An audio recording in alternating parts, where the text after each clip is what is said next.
제가 인터넷에서 이런 글을 읽었습니다. 국내에 아주 유명한 목사님 지금 은퇴하셨는데 그 목사님은 그냥 계속 새벽 기도를 빠뜨리지 않고 인도하시는 그런 목사님이세요. 나이가 은퇴할 때까지 다른 건 몰라도 새벽 기도만큼은 어디 해외에 이렇게 갔다 오시더라도 오자마자 그 새벽을 꼭 지키시는 그런 귀한 목사님, 아주 유명한 목사님이신데, 그래서 이제 인터뷰를 했습니다. 근데 어떻게 목사님은 그렇게 새벽 기도를 항상 하십니까? 보통 큰 교회니까 요새 큰 교회 가보면 부목사님들이 돌아가면서 하기도 하고 하는데, 이 목사님은 그걸 이제 하시니까 이유를 물어봤습니다. 그 목사님이 대답하시기를 저희 어머님이 한 번도 빠지지 않고 새벽 예배를 다니시면서 저를 위해서 기도하셨기에 저도 그 모습을 보고 이제 이렇게 계속 나가게 되었고, 또 한 가지는 제가 14살 때부터 새벽 기도를 나가게 됐는데 그때는 어머님이 제가 새벽 기도 나가는 걸 그렇게 기뻐하셨습니다. 그래서 저는 좀 늦게 나가는데 어머님이 새벽 기도를 마치고 돌아올 때 저하고 갈 때 길에서 마주치면 그렇게 기뻐하시는 그 모습이 지금도 눈에 선합니다. 그래서 제가 어머님이 기뻐하셨기에 어찌 보면 새벽 기도를 계속 했던 것 같습니다 하는 그런 고백을 했습니다. 그러니까 이 사람이 뭘 할 때 누군가를 기쁘게 하기 위해서 어떤 일을 하는 경우가 있죠.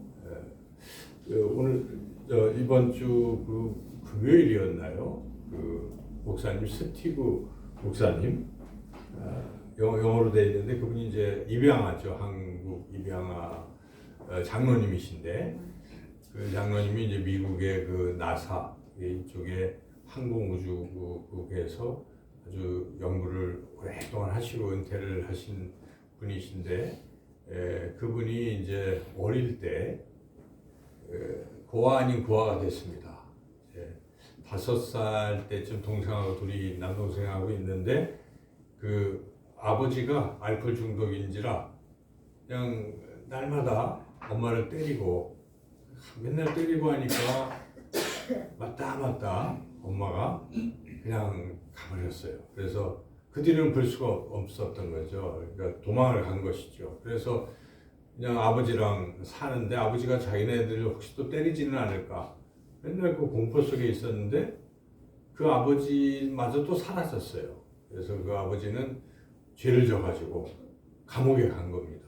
그 애들이 5살짜리하고 3살짜리만 덩그러니 남아있는데 뭐 집도 변변치도 않고 판자같이 저런 곳에 이제 거린처럼 이제 사는 거예요. 자기 동생 먹이려고 5살짜리가 그냥 그렇게 해서 살아가다가 주변에서 이렇게 저렇게 도와주다가 어떤 그 착한 분이 도와주다가 그 중에 동생을 그냥 입양을 키워주겠다고 데려갔습니다. 그때 이제 나는 어떡합니까? 이렇게 얘기를 하니까 미안하지만 너는 다리를 절어서 안 되겠다 해가지고 그만 그냥 덩그러니 남겨진 거죠. 그러다가 당시에 그 홀트 고아원 강원도에 그곳으로 가게 돼서 고아가 된 것입니다. 고아원 생활을 하게 됐는데 수년간 이제 고아원 생활을 하다가 14살 됐을 때 그때 이제 미국 입양을 가게 되었습니다. 근데 그 과정을 다 말씀드리기 어렵지만은 입양하는 과정에 이 선택을 이제 그쪽에서 한 것인데 그분이 이제 참 제가 그 대목을 보면서 감동을 받았는데 이제 크리스마스 때 우리는 보통 성탄은 선물을 받는 걸로만 생각하잖아요. 우리 아이들은 특히 이번 성탄절에는 산타가 뭘 줄까 심지어는 이제 이렇게 세상 사람 생각하고 우리 믿는 아이들도 하나님 무슨 선물을 주실까 이제 이런 생각들을 하고 받는 것만 생각하고 있는데 이분은 이제 성숙한 신앙인인지라 하나님 제가 이번 성탄에 하나님께 무슨 선물을 드려야 될까요? 기도를 시작한 것입니다. 그러다가 문득 이미 이제 입양을 했었는데 자기 자녀들도 있는데 입양을 하다가 대한민국에서 입양을 좀 해야 되겠다 이런 마음이 든 거예요. 하나님 이렇게 하셨죠. 그래서 이제 이렇게 선택을 하는데 이 스티브를 이제 선택을 한 것입니다. 근데 스티브가 뭐 특출난 것도 아니고 다리도 절고 나이가 14살쯤 됐기 때문에 입양하는 입장에서는 괜히 애가 크면 잘 더 그렇다. 그래서 그 부인은 결사반대를 하는데 계속 하나님의 뜻이라고 하면서 입양을 해준 거예요. 그래서 거기서 이제 잘 큰 거죠. 그 과정을 다 뭐 말씀드리기 어렵고 여러분들이 다니엘 기도에 들어가 보면 있어요. 언제든지 재생해서 볼 수 있는데 그분이 이제 그 과정에 그 아버지, 어머니의 그 극진한 사랑, 그러니까 그분들이 똑같이 자기 자식들도 있는데 입양한 애들과 차별 두지 않고 똑같이 느껴질 정도로 똑같이 귀한 사랑을 받았던 것이죠. 그래서 잘 자랐습니다. 그래서 미국의 그런 항공우주 이쪽에서 이제 그렇게 기여를 많이 하고 그런 인물로 이제 자라게 된 것이죠. 근데 이제 그분이 간증을 하면서 하는 얘기가 자기가 이제 고아원에서 이제 예수님 영접했고 그런데 그 과정에 늘 생각하는 것이 그 제목도 이제 내가 시편 116편 말씀에 내가 하나님의 은혜에 어떻게 보답할꼬 하는 그 말씀이에요. 그래서 하나님의 은혜를 내가 어떻게 보답할까 하는 마음, 어떻게 감사할까, 어떻게 하면 내가 하나님을 기쁘시게 할까 이런 생각을 가지고 산 거예요. 특별히 그는 이제 그 양부모님들 자기를 때리고 엄마를 때려서 내쫓고 했던 그 아버지에 대한 증오감으로 있었던 이 사람이 그 양아버지의 극진한 그 사랑을 통해서 이게 다 회복이 되고 그리고 내가 이 아버지를 어떻게 기쁘시게 할 수 있을까? 그거는 아버지처럼 살면 좋겠다 하는 마음을 가지고 그도 이제 이렇게 한국에 아이들을 또 입양을 한 거예요.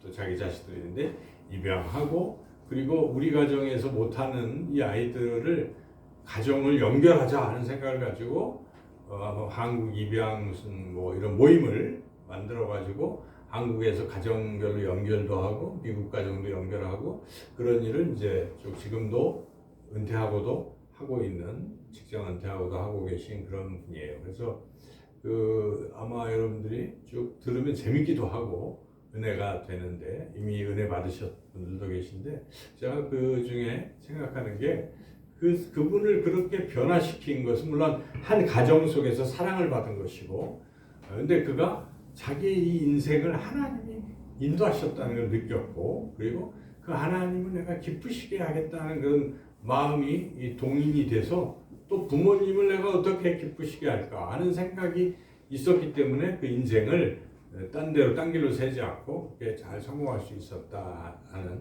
그런 간증을 들었습니다. 그래서 하나님을 기쁘시게 하려는 그런 마음을 가진 것은 참 귀한 것이죠. 우리 신앙에서도 우리가 뭐 봉사도 하고 헌신도 하고 뭐 그러는 과정에 항상 내가 어떻게 하면 하나님을 기쁘시게 할까 이런 마음을 가지면 우리 봉사가 순수해지고 또 열심으로 할 수 있지 않을까 이런 생각이 듭니다. 하나님을 기쁘시게 한다 하는 거죠. 그런데 성경을 보면은 말세가 가까워지면 가까울수록 하나님을 기쁘시게 하는 그런 생각은 사람들이 사라지는 것이고 다 자기를 기쁘게 한다 이런 생각들이 더 자꾸 커진다는 것입니다. 그래서 디모데후서 3장 1절 2절에 이런 말씀 너는 이것을 알라 말세에 고통하는 때가 이르러 사람들이 자기를 사랑하며 돈을 사랑하며 자랑하며 교만하며 비방하며 부모를 거역하며 감사하지 아니하며 거룩하지 아니하며 그러니까 말세가 되면 될수록 사람들은 자기가 받은 은혜를 기억 안 합니다. 안 하고 감사 안 하고 그리고 남을 사랑하고 뭐 이런 삶이 아니라 자기만 사랑하는 것이고 자기만 기쁘게 하려고 살아가는 그런 사람들이 점점 많아지는 것이죠. 그게 말세의 특징이다 하는 것입니다. 그러나 성경은 부모님에 대해서도 이제 그렇게 여기 보면 부모를 거역하는 시대가 되어가는데 부모님을 기쁘시게 하라고 성경에 분명히 우리에게 가르쳐주고 있습니다. 잠언 23장 25절에 내 부모를 즐겁게 하며 너를 낳은 어미를 기쁘게 하라. 이렇게 우리는 자기를 기쁘게 하는 삶이라기보다는 누군가 남을 기쁘게 하려는 그런 마음을 가지고 살 필요가 있어요. 살아야 되는 게 하나님 기뻐하시는 것입니다. 그래서 부부끼리도 서로 상대방 배우자를 내가 어떻게 하면 기쁘게 할까? 이런 마음으로 살면 그 가정은 행복한 것이죠. 반대로 내가 어떻게 하면 기쁨을 더 많이 얻을까? 여기서부터 가정은 깨지는 것이죠. 왜 나를 기쁘게 안 해줘? 이러면 뭐 그 가정이 순탄하겠습니까? 결혼해서 사랑하는 사람이니까 내가 어떻게 하면 기쁘게 해줄까 하는 마음을 가진다면 그 가정은 참 행복할 것입니다. 그런데 이제 우리가 이런 또 항상 모든 사람 다 기쁘게 하고 살아가는 게 맞는데 어떤 순간에는 선택을 해야 되는 순간도 있을 거예요. 그래서 하나님을 기쁘시게 해야 될지 사람을 기쁘게 해야 될지 이런 선택이 있을 수가 있어요. 자, 이런 순간에는 우리가 어디를 택해야 되겠어요? 당연히 하나님을 기쁘시게 해야 됩니다. 갈라디아서 1장 10절에도 사도 바울이 그렇게 얘기하죠. 이제 내가 사람들에게 좋게 하랴 하나님께 좋게 하랴 사람들에게 기쁨을 구하랴 뭐 이렇게 쭉 말하고 있는 부분을 보면은 우리가 물론 사람도 우리가 기쁘게 하고 가족도 기쁘게 하고 살아가는 게 맞죠. 자기도 기쁨을 얻고 하는데 본질적으로 우리는 우리를 만드시고 그리고 우리의 죄를 용서하시고 구원하시고 영원한 천국으로 인도하시는 이 좋으신 하나님, 이 하나님을 기쁘시게 하는 데에 우리의 관심을 기울이고 또 우리의 목적을 두어야 할 것입니다. 복음성가 다들 좋아하시지만 나 주님의 기쁨 되기 원하네. 그 가사가 참 들을 때마다 마음에 오잖아요. 그래, 내가 인생을 살아갈 때 내가 주님을 기쁘시게 하는 삶을 살아야지. 주님을 기쁘시게 해야지. 아마 우리 성숙한 그리스도인들은 그런 마음으로 살고 있을 것입니다. 그러면 우리가 구체적으로 하나님을 어떻게 하면 기쁘시게 할 수 있을까 하는 거죠. 여러분, 하나님을 어떻게 하면 기쁘시게 할 수 있습니까? 성경에 다 사실은 다 그 말씀, 다 그런 말씀들인데, 딱 우리 기억에 나는 것은 히브리서 11장 6절에 보면 믿음이 없이는 하나님을 기쁘시게 할 수 없다 하는 말씀이 딱 나오지 않습니까? 믿음은 하나님이 살아계신 것과 자기를 찾는 자에게 상 주시는 이심을 믿는 것을 말하죠. 그래서 우리는 가장 중요한 것은 하나님은 정말 살아계시다. 그리고 하나님은 나를 사랑하신다. 이거를 믿어야 돼요. 이걸 믿을 때 하나님이 기뻐하시는 것입니다. 우리가 자녀를 키워보면 자녀가 부모의 존재를 부인하거나 뭐 부모를 믿지를 못하고 부모가 날 사랑하지 않아 이렇게 생각해서 제일 가슴 아픈 거죠. 근데 자기를 믿어주고 그럴 때 우리는 자녀가 굉장히 더 마음의 기쁨으로 다가오는 것이죠. 그래서 하나님도 마찬가지입니다. 하나님을 여러분 정말 신뢰하시고 믿으시기를 주님의 이름으로 축원합니다. 그게 하나님께 기쁨이 되는 것이고 또 너무나 당연한 건데 그 하나님이 말씀하시는 것을 어떻게 해야 되겠습니까? 순종을 해야죠. 부모님을 기쁘시게 하는 것은 뭡니까? 부모님 말씀에 순종하는 게 부모님을 기쁘시게 하는 거하고 똑같은 거예요. 그래서 우리가 부모님을 기쁘시게 한다 하는 것처럼 하나님을 기쁘시게 할 때는 하나님이 하신 말씀이 성경 우리가 늘 날마다 하나님을 기쁘시게 하면서 살기 정말 원한다면 날마다 여러분 말씀을 날마다 읽으십시오. 그리고 날마다 하나님 내게 말씀하시는 걸 그냥 지키세요. 순종하세요. 그러면 하나님 날마다 기뻐하십니다.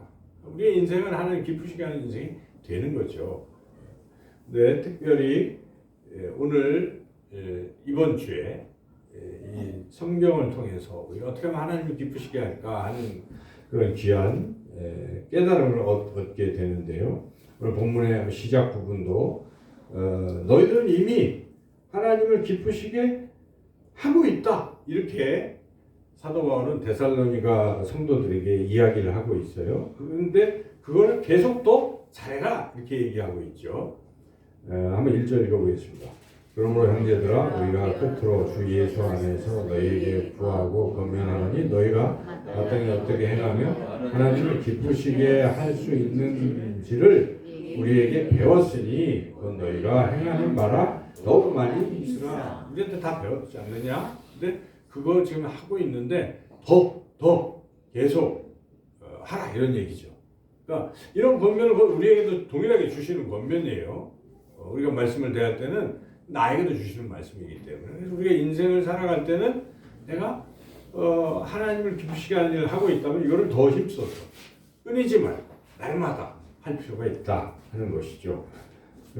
그래서 그것을 이제 구체적으로 사도 바울은 오늘 읽은 본문에서 3절에서 12절까지 하나님을 기쁘시게 하는 것들을 얘기해 주고 있는데 세 가지가 나오잖아요. 첫 번째는 무엇입니까? 이것은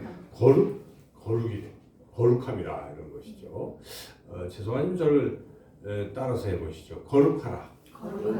예, 거룩한 게 하나님의 뜻이고 이게 하나님 기쁘시게 하는 것입니다. 거룩하게 사는 것. 예, 여기에 3절 읽어보겠습니다. 하나님의 뜻은 이것이니 너희의 거룩함이라 이렇게 나오잖아요. 이 거룩함은 거룩하게 사는 것은 하나님이 기뻐하시는 것이구나. 이게 하나님의 뜻이고 내가 날마다 살면서 거룩한 성도로 거룩한 길을 다니고 거룩하게 살아가야 되는 거예요. 나의 입술도 거룩해야 되고 나의 마음도 거룩해야 되고 나의 행동도 거룩해야 되는 거예요. 거룩은 무엇입니까? 물론 구별된다는 뜻인데 그 구별되는 것에 우리가 더럽지 않고 세상처럼 물들지 않고 세상과 다른 걸 말하는 거예요. 그래서 세상은 그렇게 더럽게 죄 가운데 살고 있죠. 우리는 거룩하게 살아가라. 왜냐하면 하나님은 거룩하시기 때문에 내가 거룩하니 너희도 거룩하라 하고 하나님 말씀하시잖아요. 레위기 19장 2절에 나옵니다. 그래서 구약의 핵심이 레위기예요. 레위기 구약을 딱 요약한 게 레위기인데 그 레위기의 19장에 이게 핵심이 들어가 있어요. 그 핵심이 무엇입니까? 제가 말씀드린 대로 19장 2절에 여호와는 거룩하니 너희도 거룩하라 하는 것입니다.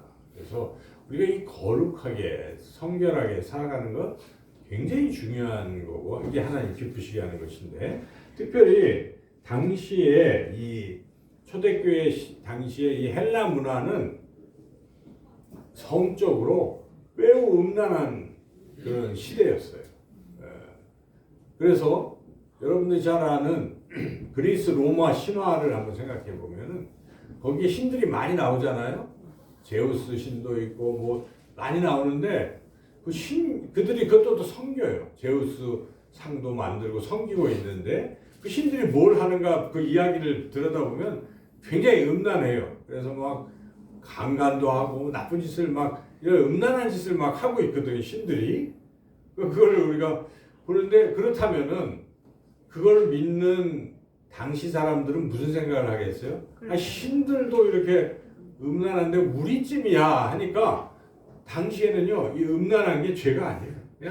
그냥 그렇게 살아가는 거예요. 아주 문란한 생활을 당신이 하고 있었다는 것이죠. 이런 세태 속에서 고린도 교회도 영향을 받습니다.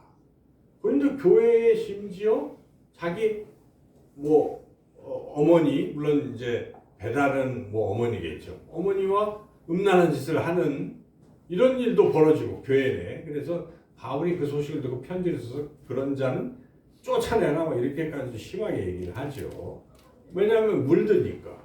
왜냐하면 당시 시대는 그런 거룩을 상실하는 음란함이 죄로 느껴지지 않고 있는 시대인데 교회마저 그러면 어떻게 되겠어요?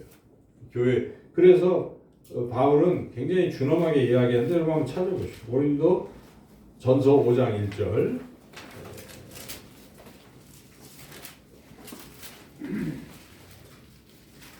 (5장 1절) 중에 267쪽 신약성경 한번 읽어보겠습니다. 찾으셨습니까? 네. 5장 1절.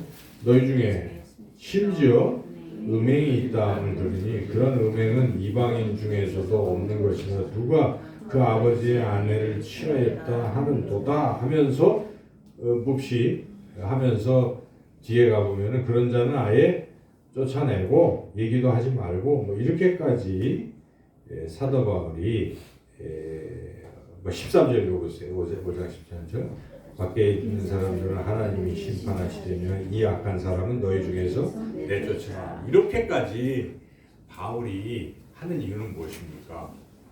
성도는 거룩해야 된다는 것입니다. 성적으로 문란하면 안 된다 하는 것을 분명히 말씀하고 있는 것이죠. 요즘 이 시대가 어떻습니까, 여러분? 음란함이 죄가 아닌 것처럼 되어가는 시대가 되었어요. 심지어 저 아이들 지금 저기서 막 스마트폰 보고 그런 속에 유튜브 보고 하는 그 속에도 침투가 돼요. 그래서 이러한 게 너무 노출이 심하고 그래서 자연스러워지다 보니까 대한민국 사람들이 죄를 잘 못 느끼고 심지어 법으로도 간통죄도 없어졌죠. 이상한 세상이 되어가고 있는 것입니다.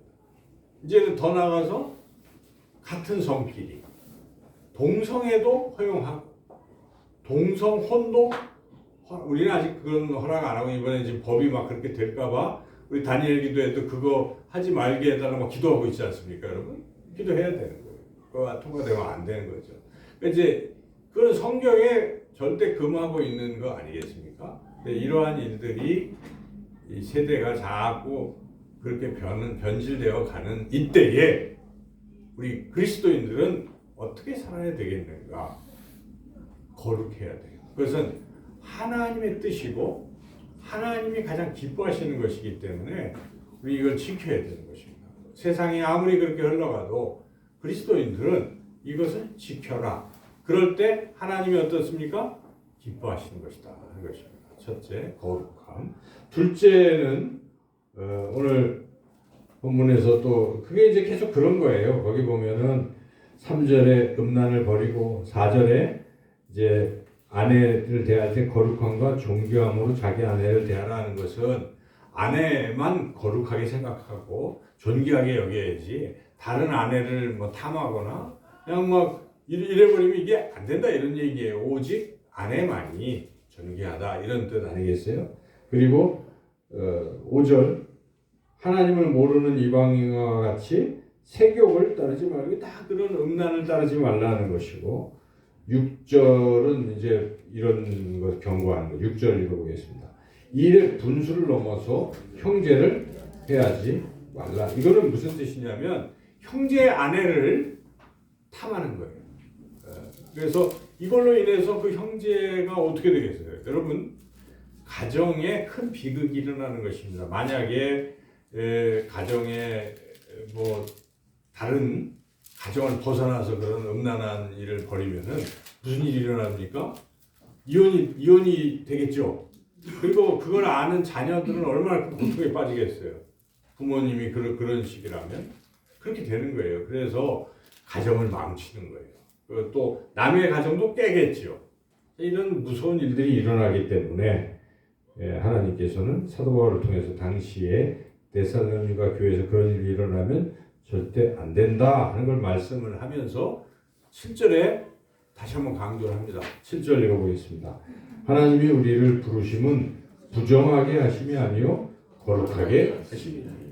하나님이 우리를 왜 하나님의 자녀로 불러주셨습니까? 거룩한 백성 만들려고 하신 것입니다. 거룩한. 그래서 거룩하고 흠이 없게 하시려고 창세전에 우리를 택하시고 하나님의 아들들이 되게 하셨다고 에베소 1장 4절에 나오지 않습니까? 그러니까 이 성경을 읽어보면 거룩함은 하나님의 뜻이에요.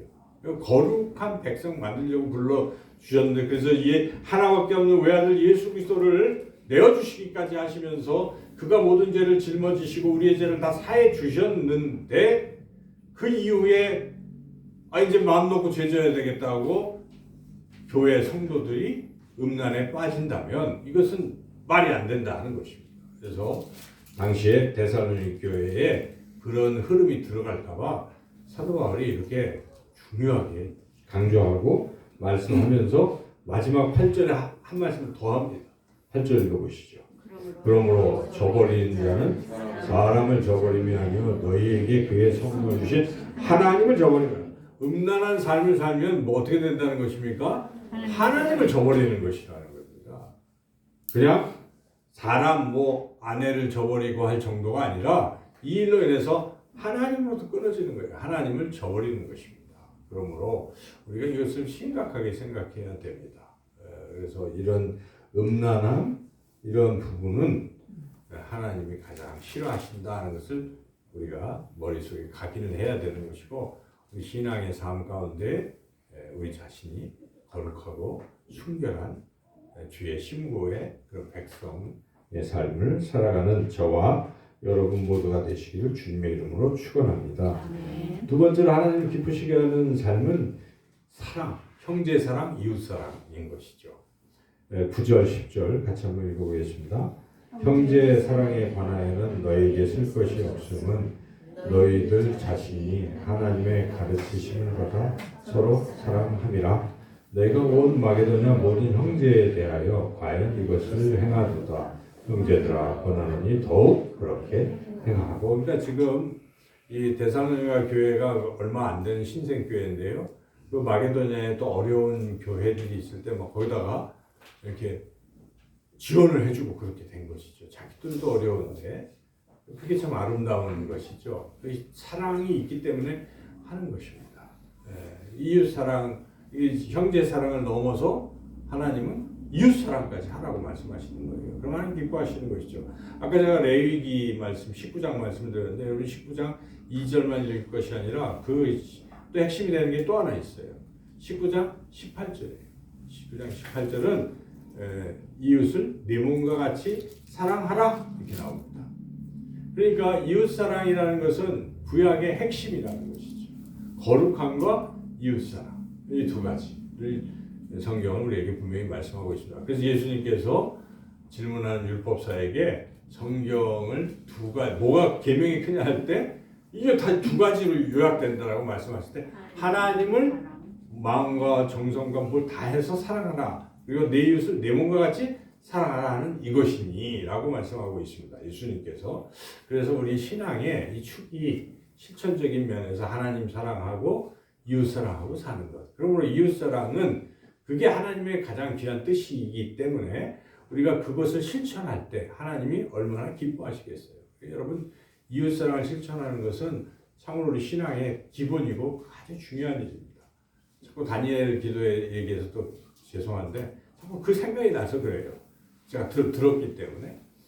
저는 여러분들의 그 간증이 다 은혜로운데 그 중에 그 키가 크신 서진교 그 목사님이 193cm더라고요. 키가 큰데 이분이 역시 또 부모님들을 잘못 만났어요. 보니까. 그래서 부모님이 다 알코올 중독이에요. 그래갖고 이분이 그냥 게임만 한 거예요. 게임을 또 너무 잘해요. 고등학교 중퇴하고 하면서 게임 쪽에 세계 최고의 위치에 올랐다고 얘기를 하더라고요. 그래서 스타크래프트인가 뭐 근데 거기서 그쪽으로 아예 취업까지 될 정도였는데 하고 있다가 하나님 만나가지고 이거 다 버리고 그때 하나님이 주신 말씀이 지극히 작은 자를 사랑하라 하는 말씀을 그에게 주신 거예요. 그래서 그 뒤로 그는 그것을 위해서 이제 걸어간 거예요.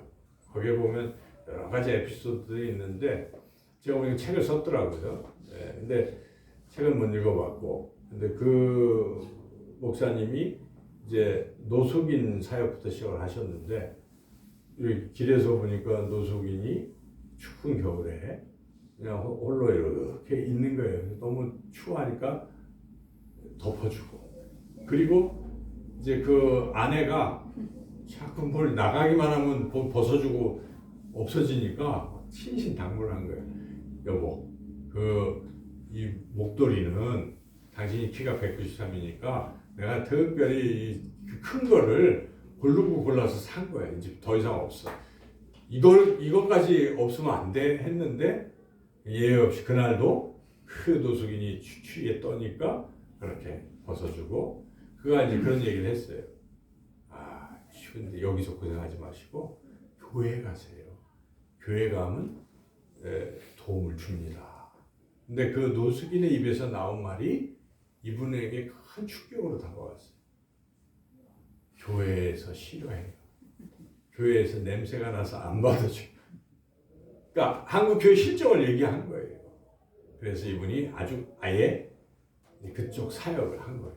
그런 노숙인 사역을 쭉 하다가 장애인 사역을 또 하는데, 장애인 사역은 제가 기억이 잘 가물가물한데 딸이 장애인이 돼서 그런 것인지 하다가 그랬다고 제가 들었어요.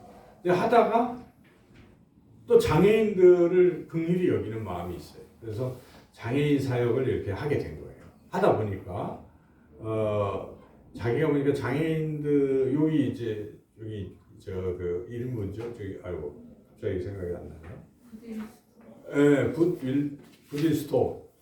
저희도 여기 가보고 그러는데 그 부딜 스토어에서 뭐 일을 하는 또 하기도 하는데, 자기가 해보니까 장애인들이 그 일을 할 때 그리고 소득을 얻었을 때 너무 기뻐하더라는 것입니다. 그런데 그리고 이제 그 사역을 열심히 하는데 자기 딸이 장애인인 거예요.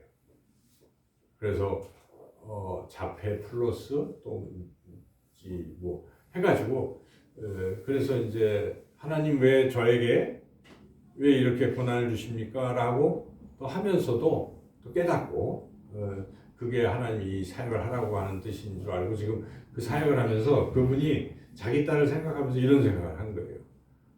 요즘 한국 복지가 잘 돼 있으니까 고등학교 때까지는 다 해준다는 거예요. 근데 문제는 고등학교를 졸업하고 나면 더 이상 케어해 준 데가 아무 데도 없다는 거예요. 그럼 어떻게 살아갈 것이냐. 그래서 더 중요한 거는 일을 할 수 있게 하는 일자리를 만들어야 되겠다. 그래서 그게 아마 뭐 일만 파송 일만 파송인가 뭐 이렇게 돼. 그러니까 일자리를 얻어주는 운동을 지금 하고 있더라고요. 근데 그러면서 그 굿윌 스토어 이야기를 해서 제가 우리 교회가 이런 일에 나서야 되겠다는 마음이 저 불현듯 들었습니다. 그래서 제가 여러분들에게 주부에다가 이렇게 지금 집어넣었잖아요. 그래서 제가 그 사이트에 들어가가지고 뭐 이걸 만들었어요. 그러니까 거기다가 아무거나 갖다 주면 안 됩니다. 그분들이 이거를 상표만 붙여서 할 수 있도록 만들어줘야 돼요. 그 손질을 너무 많이 하게 하면은 못하는 것 같아요. 그래서 그분들은 이제 그걸 하면서 장애 있는 분들이 소득을 얻게 되고 이렇게 되는 거예요. 그래서 그 일을 이제 하는 거더라고요. 그래서 저희도 바로 여기거든요. 길 건너면 있기 때문에 우리 이제 못 쓰는 거 말고요. 여러분 2개씩 있다든지 집에 근데 뭐 상표를 뜯은 건 괜찮아요. 그 정도는 괜찮고, 근데 망가진 거 안 되고 더러워진 거 안 되고 이제 거기 자세히 한번 보세요.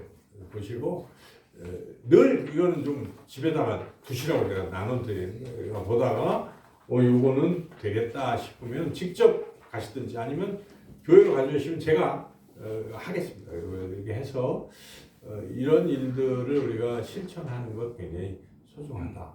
그러니까 그게 하나님 기쁘시게 하는 겁니다. 뭐가 기쁘시게 하겠어요, 하나님은? 여러분?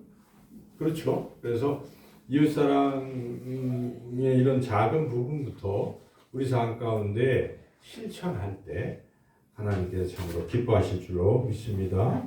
마지막 3번째 오늘 본문에서 우리에게 말씀하신 하나님 기쁘시게 하는 그것은 11절 12절이죠. 11절 12절 같이 한번 읽어보겠습니다. 또 너에게 명한 것 같이 조용히 자기 일을 하고 너희 손으로 일하기를 힘쓰라. 이는 외인에 대하여 단정히 향하고 또한 아무 궁핍함이 없게 하려 합니다. 왜 사도 바울이 이 말씀을 했냐면 지금 데살로니가 교회 성도들이 데살로니가 후서쯤 가보면은 예수님이 재림하신다. 이게 너무 확신을 하다 보니까 재림하시는데 무슨 일이야 일은. 다 손 놓고 직장도 그만두고 그냥 예수님 오셔서 마라나타 하고 예수님을 기다리고 있는, 마치 그 언젠가 이장님의 담이 성교회인가 뭐야 다가올 미래 뭐 그래가지고 막 다들 기다리고 그랬잖아요. 이제 그런 식으로 데살로니가 교회 분위기가 그렇게 일어나고 있었던 거예요. 그러니까 바울이 아니다. 마지막 주님이 오실 때까지 그러고 있으면 안 돼. 일해라 하는 것입니다. 한마디로 열심히 일해서 돈 벌어라 하는 것입니다.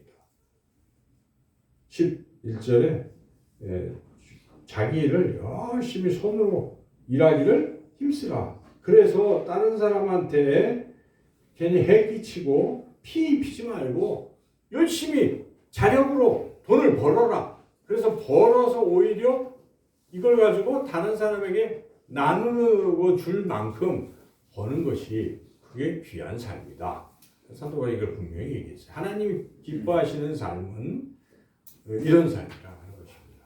그래서 우리가 열심히 여러분 저는 그 간증을 들으면서도 하나님은 누구에게나 다 한 가지 잘하는 걸 주셨다. 그죠? 그때 뭐 완전 장애가 있던 어떤 그 서울대 교수님 그분 어릴 때부터 그 지난주에 제가 말씀드렸지만 머리라는 또 재능을 주셔가지고 그런 거 하시잖아요. 누구에게나 하나님은 잘하는 거 하나씩 주시는 거예요. 그래서 우리가 잘 발견하고 그거를 달란트를 막 묻어놓고 인생을 포기하고 나는 안 돼 하면서 이거는 하나님 기쁘시게 하는 게 아닙니다. 하나님 주신 이거 그리고 남과 비교해서 난 못한 자기 없다고 괜히 그런 것이 아니라 자기가 잘할 수 있는 것을 열심히 끝까지 최선을 다해서 하면 하나님 기뻐하신다는 것입니다. 그래서 여기 이렇게 살라 하는 것 오늘 세 가지 하나님에게 주신 말씀입니다. 어떻게 하면 하나님을 기쁘시게 할까?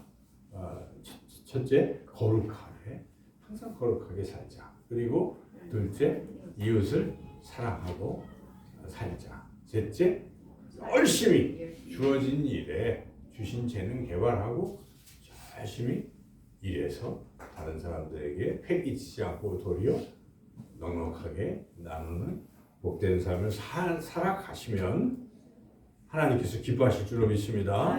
저와 여러분이 또 한 주간도 또 앞으로도 이런 삶을 살아 하나님의 기쁨이 되는 우리 모두가 되시길 주님의 이름으로 축원합니다.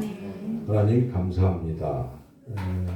하나님 우리에게 너무나 귀한 것을 주시고 기쁨을 부어주시고 우리를 사랑하시는데 우리가 하나님의 은혜에 어떻게 보답할까 하는 마음으로 하나님을 기쁘시게 하는 삶을 살아가게 하여 주옵소서. 이번 주 주신 말씀대로 살게 하여 주시기를 원하옵고 예수님의 이름으로 기도드리옵나이다. 아멘.